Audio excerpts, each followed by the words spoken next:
If he shows up and does the exact right thing, he can win the fight. If he don't do the right thing, which I don't see him doing, I don't know why he would at this point in his career. I don't know. Spectacular. You know, I told everybody Terence Crawford's pound for pound #1. Most journalists and writers in the sport have ranked Terence Crawford. Difficult. He needs to handle and maintain the speed and improve his power. That's what I did. Like, maintain your speed and improve your power. Roy Jones Jr. didn't hold back when sharing his opinion. He's convinced that Terence, but Crawford would dominate Floyd Mayweather if they ever met in the ring. According to Roy, Crawford has a full package: sharp instincts, serious punching power, and an incredible ability to adjust his style mid-fight. He believes those skills would push Floyd out of his usual rhythm and make him uncomfortable. In Roy's view, Mayweather's flawless record came partly from steering clear of opponents who could really challenge him. And Crawford, he says, is exactly the kind of fighter who could have done just that. Roy insisted if this dream match ever happened, it wouldn't end well for Floyd. You're leaning towards Crawford, is that correct? I'm not saying I'm leaning towards him. I love both guys. Both guys are great fighters. Well, I can't say I'm leaning. I am leaning toward Crawford. I am. And not because Canelo is not a great fighter, but because I don't know. There's a lot of I don't knows about Canelo. You feel me? So I don't know if Canelo's hungry. I know Bud is hungry. Bud stays hungry. I don't know if Canelo's hungry. Bud has never got the recognition for what he deserves like Canelo has. You understand me? So Bud is still hungry for that recognition. When you're hungry like that, a determined man, it's very hard to detour. Skill that most fighters can only wish for. He starts by praising Crawford's incredible ring IQ, his knack for reading opponents, adapting instantly, setting clever traps, and adjusting his game plan without hesitation. Roy also points out Crawford's unique ability to switch stances effortlessly, fighting just as effectively from orthodox or southpaw, which keeps opponents constantly guessing. He goes on to highlight Crawford's sharp timing and setup, knowing exactly when and what to throw, mixing up jabs, body shots, and head punches to keep his rivals off balance. Roy also admires his smooth footwork and ability to move laterally, creating angles in space while staying perfectly ready to counterattack. And finally, he emphasizes Crawford's precision power, not just hitting hard, but landing smart, accurate shots that do real damage when they matter most. In Roy's eyes, this mix of brains, movement, and power makes Crawford a complete fighter unlike any other in today's game. Gotta rank him probably in your top 10, maybe even your top 5. Where do you rank Terence, in your opinion? I put him in the top 15, maybe the top 10, because he definitely has the skill of a top 5. Just that he hasn't had the opposition that some guys were able to get, and that's not his fault. He just made one of the best fighters in his weight class look like nobody. That's pretty damn good. Now he proved what we already thought. We just didn't see him against the best opposition near his weight class. See, this is the thing people don't understand. This is what I like about Bud. He reminds me of Roy. We ain't got to have the best opposition in our weight class. We want the best opposition near our weight class. There's been discussion that maybe, Crawford and Inoue are going back and forth tussling for pound for pound, that maybe Inoue because of the multiple weight divisions. You're shaking your head no. Tell me why no. Because Inoue also, when he first moved up, he lost to Donnell. Don't forget that. Bud ain't lost nobody. Moving up or down, he moved up 3 times. He lost nobody. Don't tell me he better than Bud. Roy Jones Jr. believes Terence Crawford is at the absolute height of his career right now. A perfect mix of skill, experience, and determination. Undefeated and still as driven as ever.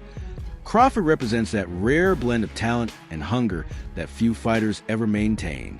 Roy points out that Crawford has shown he can adapt to any situation, carry his power across multiple weight classes, and think his way through every fight with remarkable control and awareness at around 167.5 pounds. Crawford combines speed, strength, and intelligence in a way that makes him dangerous from every angle. His balance of agility and ring smarts allows him to outthink and outmaneuver his opponents while still packing knockout power. Jones believes that if Crawford continues on this path, he's not just winning fights. He's building a legacy that could completely reshape boxing history. As Canelo Alvarez has been a great fighter his whole career, people like Erislandy Lara gave you the blueprint on how to beat him. People like Floyd Mayweather also gave you the blueprint on how to beat him. But Bud is more fierce, more fearsome, and more angrier, and more meaner than both of those guys. So if they showed you the blueprint, Bud gonna go out there, take that blueprint, and do even more with it, which is what Bud did. So it was. Some critics believe that a fight like this could actually hurt Terence Crawford's legacy instead of elevating it. They argue that rather than adding to his impressive list of victories, like his dominant performances against Errol Spence and Canelo, it might look like he's chasing money instead of true competition. Much of this concern comes from Floyd Mayweather's recent focus on high-paying exhibition matches, which many see as more about entertainment than legacy. Analysts warn that Crawford has built his reputation on hard work, discipline, and meaningful wins, and he shouldn't risk being viewed as someone prioritizing cash over history. They also highlight how some of Mayweather's biggest victories came under specific circumstances. For instance, Canelo was only 22 and still developing when he fought Floyd, and Pacquiao later revealed he entered their 2015 fight with a shoulder injury that affected his performance. Mayweather's reluctance to offer rematches, especially to Pacquiao, left many fans wondering what might have been. Crawford, on the other hand, has consistently faced opponents at or near their best, proving his dominance against top-level competition. This is why many see his success as more genuine, built on challenging the strongest fighters rather than avoiding them. Never a question in my mind whether Bud really was going to outbox me, just if he could take the punch. And right away he showed, bam, he could take the punch. So I knew from that point, if he just slow him down, which he did, he'd be okay. Then late in the fight, what other people still didn't see, late in the fight, Bud started hitting Canelo's body. One of those body shots, I think about the 7th or 8th round, hurt Canelo. I was like, whoa. Bud hit him in the right spot then. He got Canelo's respect with that too. So Bud fought a very, very awesome fight, fought a beautiful fight, very tactical. Very controlled. Yes, it was a beautiful fight for boxing. It was a beautiful fight. You know, Bud got hit with some shots. He did. He did. He got hit with some single shots going out. You know, he's going out, and you know Canelo, if he has you trapped in the corner or along the ropes, it's typically 1 to 2 big shots. You know that if you've watched him. Yep. So you could tell Crawford, as he was going out, he knew the one shot was coming, and several times it landed. He even got hit with a 2-piece. I don't remember what round it was, uppercut right hand that Crawford took well. So when you started seeing him absorb the shots, if you're Team Crawford, you don't want him to take that shot. But if you started seeing that, now you know that, okay. And I think that's what gave Crawford the green light to stay there a little bit longer. He smiled about it. He smiled about it. Yeah. And sometimes that smile can be a lie, and sometimes that smile can mean what I think it meant for Crawford, which is, oh, that's not as bad as I thought it was. Some fans argue that Floyd Mayweather still stands above Terence, but Crawford when it comes to overall greatness. It's an important discussion because while Crawford is incredibly skilled, some believe people are ranking him a little too high when comparing their full careers. If you want to say Crawford might beat Floyd in a head-to-head fight, that's a fair debate. But when it comes to overall accomplishments, experience, and legacy, many still give the edge to Mayweather. Both men have captured titles across 5 divisions, and Crawford has made history by becoming a 3-time undisputed champion. But the numbers tell part of the story. Crawford has faced around 10 world champions, while Mayweather has fought 25. In pure achievements, Crawford's record is extraordinary, but Floyd's resume is simply deeper. Mayweather not only earned Fighter of the Decade honors, but also defeated a long list of elite opponents, including Pacquiao, Oscar de la Hoya, Canelo, Miguel Cotto, Shane Mosley, Diego Corrales, Juan Manuel Marquez, Zab Judah, Arturo Gatti, and Ricky Hatton. Among others, Crawford's resume, though impressive, is shorter. His most significant wins include names like Errol Spence and others, but many potential big fights earlier in his career didn't materialize due to promotional and timing issues. It's not a criticism, just a reflection of how boxing politics often limit great matchups. When comparing their top 20 victories, Floyd simply has more quality wins across a longer span. As for Floyd Mayweather and Roy Jones Jr., their relationship is built on both admiration and rivalry. They respect each other's talent, but their egos and pride have often clashed. Roy has long claimed he was the more naturally gifted fighter, dominating multiple divisions at his peak. Floyd, on the other hand, points to his flawless record and sharp business instincts as proof of being the best ever. Tensions grew when Roy criticized Floyd's TB, the best ever, label, saying it disrespected legends who came before. Floyd later fired back, suggesting Roy's late career losses hurt his legacy. Their rivalry isn't about a fight in the ring.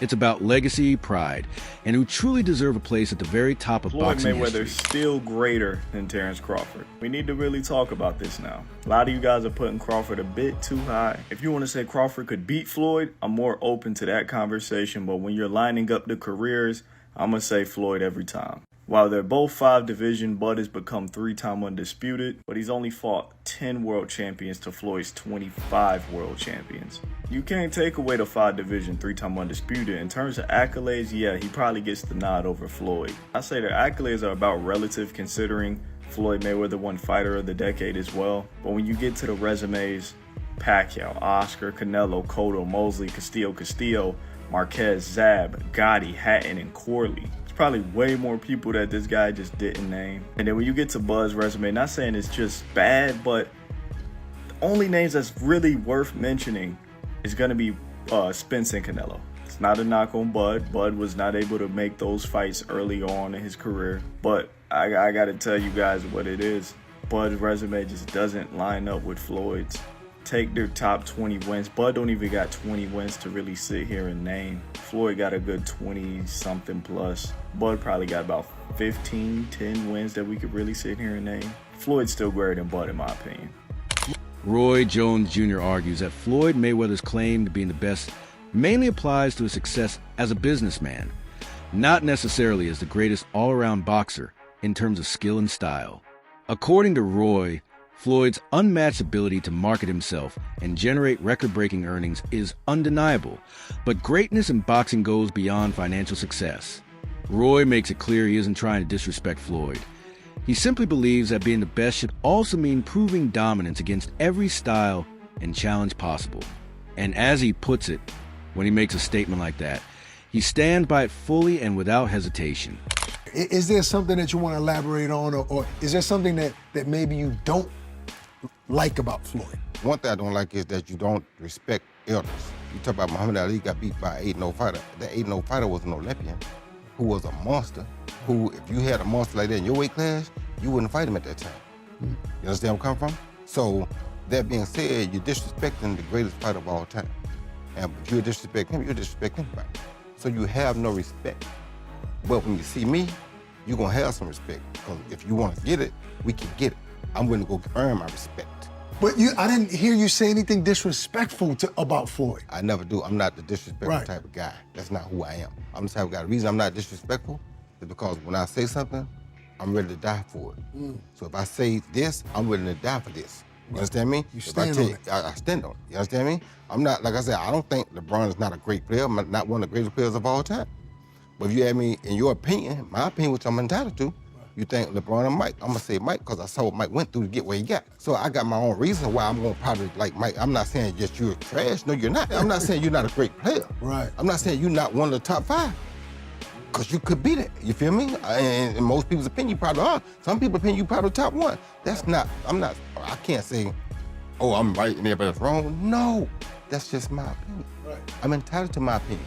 But I will fight about my opinion. So if you got a problem with my opinion, whoever, call my house. It ain't changed. Jones also warned Mayweather that stepping into the UFC octagon or any MMA setting wouldn't be a fair fight. While he respects Mayweather's boxing accomplishments, Jones pointed out that MMA is a completely different arena. Kicks, knees, takedowns, and submissions. All things Floyd has no live experience dealing with. Jones said, "Floyd Mayweather weighs like 150 pounds. I'm like 220 pounds. I'd hurt Mayweather," making it clear that size, skill set, and rule differences would lead to dangerous territory for the boxing legend. Other veteran boxers have also shown their support for Terence Crawford in this potential mega bout.